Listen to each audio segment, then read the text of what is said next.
Thank you dear media friends for coming in at a very short notice. आज का जो press brief है वो एक पूरे नेटवर्क के अगेंस्ट है जो हमारी स्टेट को और खासकर कैपिटल को इम्पैक्ट कर रहा है।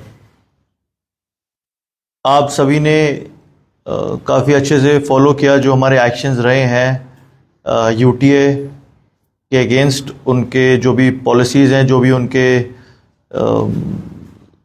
लेटर्स आए हैं, थ्रेट लेटर्स आए हैं, इंटिमिडेशन के उनके टैक्टिक्स रहे हैं, उनके अगेंस्ट जो भी हमने काम किया है उसको आपने बहुत अच्छे से फॉलो किया है। आज का जो प्रेस ब्रीफ है उसी के रिगार्डिंग है। हमें लगा कि फर्दर इन्वेस्टिगेशन जो हुआ है हमें शेयर करने का मौका नहीं मिला क्योंकि काफ़ी सारे उसमें एंगल्स इन्वॉल्व थे और एक एक को बहुत गहराई में जाके इन्वेस्टिगेट करने की ज़रूरत थी। तो आज ये ब्रीफ इसलिए किया जा रहा है क्योंकि काफ़ी सिग्निफिकेंट डेवलपमेंट्स इसमें हो चुकी हैं और अब वक्त आ गया है कि उनमें से कुछ चीज़ों के बारे में बात बताने का। सबसे पहले आप सभी को याद होगा कि 8 जनवरी 2025 को हमने सबसे पहले केस रजिस्टर किया था यूटीए के अगेंस्ट, जब यूटीए के cell strike commander in chief ने एक वीडियो निकाला था जिसके अंदर उन्होंने हमारे स्टेट के अगेंस्ट और अपना जो भी ऑर्गेनाइजेशन है उसके बारे में बताया और इंटिमिडेट करने की कोशिश की हमारे स्टेट के सिटीजन्स को। तब हमने जब केस रजिस्टर किया उस वीडियो को लेके और इन्वेस्टिगेशन शुरू किया, तो सबसे पहले हमने एक इंडिविजुअल जिनका नाम ताना हासी है उनको अरेस्ट किया था इस शक पे कि वो ईटानगर और ईटानगर के आसपास जो एरियाज़ हैं, जो डिस्ट्रिक्ट्स हैं, वहाँ पे यूटीए के लिए एक रिक्रूटर की तरह काम करते हैं। ऐसे हमारे पास इनपुट था, ये शक था। उनको जब हमने पकड़ा तो उनसे कई सारी चीज़ें खुली। उनका एक सपोर्टर, एक एसोसिएट तेची बिदू भी उसी में पकड़ा गया और ये हमें पता चला कि एक यंग लड़के को तरासो रीजन से ले जाने की कोशिश की गई अक्रॉस द बॉर्डर। उसको ट्रेनिंग कराने के लिए इनका मकसद था, उसको ट्रेनिंग कराने के लिए वहाँ पे ले जाएंगे, आर्म्स की ट्रेनिंग, जंगल टैक्टिक्स की ट्रेनिंग उससे कराएंगे। लेकिन उसको ये बताया गया कि तुम चलो और तुम्हारा एक यूट्यूब का मैं करियर बनवाऊंगा, वहाँ जाके आपको ब्लॉगिंग करवाऊंगा, आपको डिफरेंट चीज़ें पता चलेंगी, एक्सपोजर होगा and then you will make a name for yourself. उस बच्चे को यहाँ से जब ट्रैफिक करके ले जाया जा रहा था, बेला फुसला के ले जाया जा रहा था, उसी टाइम पे हमें इनपुट आया और हमने ये जो इनकी कोशिश थी उसको विफल किया और उस बच्चे को रेस्क्यू किया। उसके बाद जब इंटरोगेशन इनसे हुई, जो लोग अरेस्टेड इंडिविजुअल्स हैं इसमें, उन्होंने ये बताया कि और 3 लोग ये पहले यहाँ से ट्रैफिक कर चुके हैं अक्रॉस बॉर्डर और उनको इन्होंने ट्रेनिंग करवाया है वेपन्स टैक्टिक्स में, जंगल वॉरफेयर में, और उनको ये बाद में इनका प्लान है यूज करने का to take actions against the state. 2 उसमें से हमारे जो इंडिविजुअल्स हैं, 2 जो ऐसे ट्रेन्ड बच्चे थे, उनको फिर हमने ट्रेस किया। वो लोग ट्रेन होके यहाँ पे आ गए थे, उनको ट्रेस किया, उनको हमने अपनी तरफ से डी रेडिकलाइजेशन एक प्रोग्राम चलाया और उनको हम कामयाब रहे हैं मेन स्ट्रीम में वापस ज्वाइन कराने के लिए। एक उसमें से इंडिविजुअल है जो अभी भी हमारी पहुंच से बाहर है, उसको भी उस तक कांटेक्ट करने का, टच में आने का हमारी तरफ से जो प्रयास है वो जारी है। उसके बाद हमें ये पता चला कि ताना हासी के पास एक इलीगल फायर आर्म भी है जो यही जो यूटीए का ग्रुप है और इसके जो सरगना है इन्होंने प्रोवाइड किया था। बाद में अगर किसी तरीके का सबवर्सिव एक्टिविटी करना होगा स्टेट के अगेंस्ट तो उसमें ये वेपन का यूसेज होगा। इस एम के साथ इन्होंने वेपन ले रखा था। वो वेपन हमने इनसे रिकवर किया और फिर हम पैरेलली जो वेपन्स का ट्रैफिकिंग का जो एंगल है उस पर भी हम काम करने लगे। नेक्स्ट ब्रेक थ्रू इसमें हमारे पास 30 अप्रैल को आया, अभी 30 अप्रैल को आया, जिसमें हमने पहली चार्जशीट जो थी यूटीए की वो ऑलरेडी फाइल कर दी है कोर्ट में। सब्सिक्वेंटली सप्लीमेंट्री चार्जशीट पे जब हम काम कर रहे थे तो हमें ये पता चला कि एक इंडिविजुअल है जो डिफरेंट ग्रुप्स का नाम लेके NSCN KY का भी नाम लेके और अपने आप को UTA के जो सरगना है एंथनी डोके उनका एसोसिएट बता के काफ़ी high profile high value net worth individuals को यहाँ पे एक्सटॉर्ट करने की कोशिश कर रहे हैं। ऐसी हमारे पास इंफॉर्मेशन आई, ये हमने कनेक्ट किया उसी से कि जो पहला हमारे पास जो आर्म्स मिला था तो इसके पास भी आर्म्स होने की हमारे पास खबर आई कि ये भी इसके पास भी आर्म्स रहता है और ये डिफरेंट इंसर्जेंट ग्रुप्स के लिए कैपिटल और कैपिटल के आसपास के जो रीजन है वहाँ पे एक्सटॉर्ट करने की कोशिश करता है।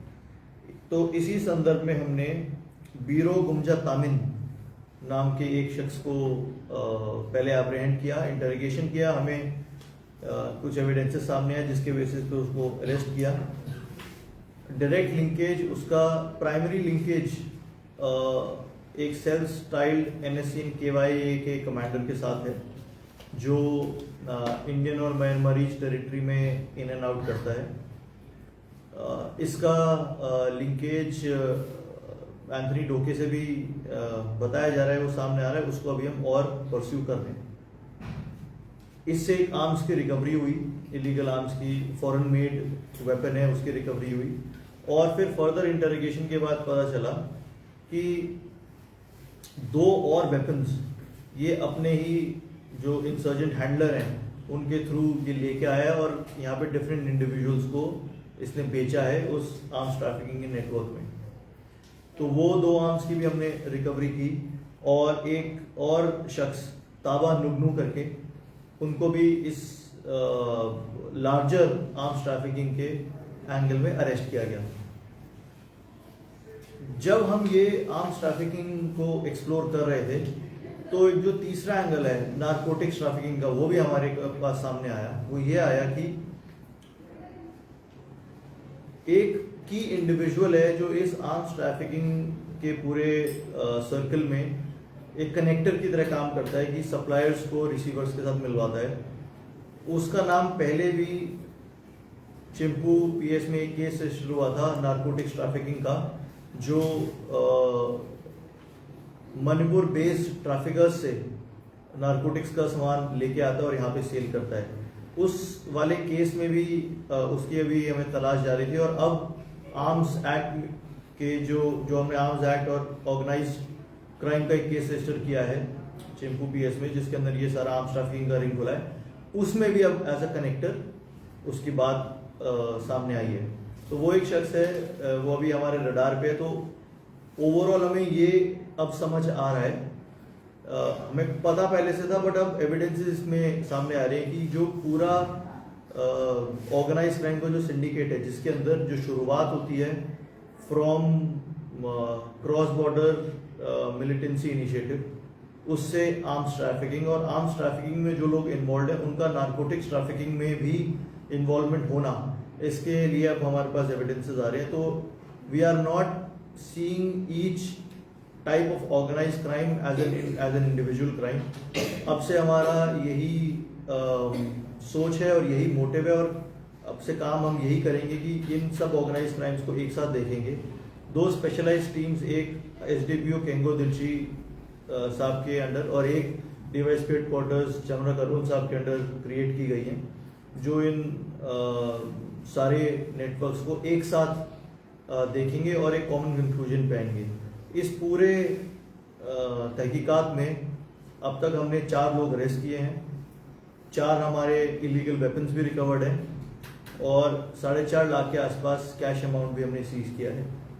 फर्दर नारकोटिक्स की recovery, arrest of individuals in both arms trafficking and narcotics trafficking and deep linkages behind these rings of arms and narcotics and the militancy angle, ये सब अभी एक्सप्लोर किया जा रहा है और जैसे ही हमें इसमें और क्लैरिटी आएगी और भी अरेस्ट होंगे then subsequently we'll be coming out with more information.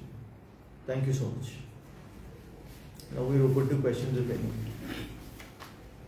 Sir, ये जो एक इंडिविजुअल का आपने नाम लिया जो मणिपुर से आर्म्स कर, आपने मेंशन किया कि चिंपू में ऑलरेडी इसका नाम दर्ज है, इस इंडिविजुअल का नाम आप डिस्क्लोज कर सकते हैं? अभी नहीं मैं बता सकता हूँ क्योंकि ये हमारी इंटरोगेशन में आया है, उसका नाम चिब्बू वाले केस में। अभी पब्लिकली मैं इसको रिवील नहीं करना चाहता हूँ।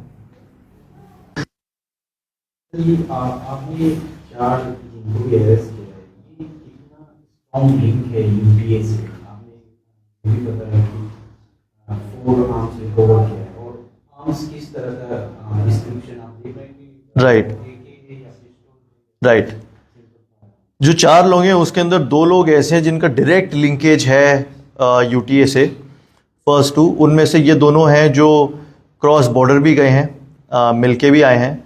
और जो बाकी 2 इंडिविजुअल्स हैं उनमें जो पहला इंडिविजुअल है जो NSC KY के लिए फ्रंटमैन की तरह काम करता है, ये अरुणाचल की टेरिटरी के बाहर भी गया, नागालैंड भी गए, वहीं से आर्म्स की इन्होंने परचेज भी किया है। और वहीं से ये उन्हीं से टच में आके ये हमारे जो हाई नेटवर्थ इंडिविजुअल्स हैं उनको नागामीज़ में और ब्रोकन हिंदी भाषा में थ्रेट वॉइस मैसेजेस भी भिजवाता है।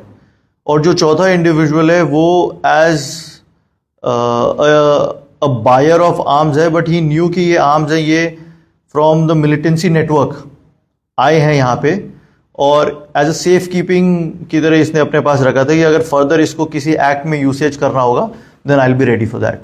जो 4 आर्म्स हमने रिकवर किए हैं, 4 के चारों पिस्टल्स हैं, उनके साथ एसोसिएटेड एम्यूनेशन भी रिकवर्ड है, और 4 में से 1 कंट्री मेड है और 3 फॉरेन मेड है।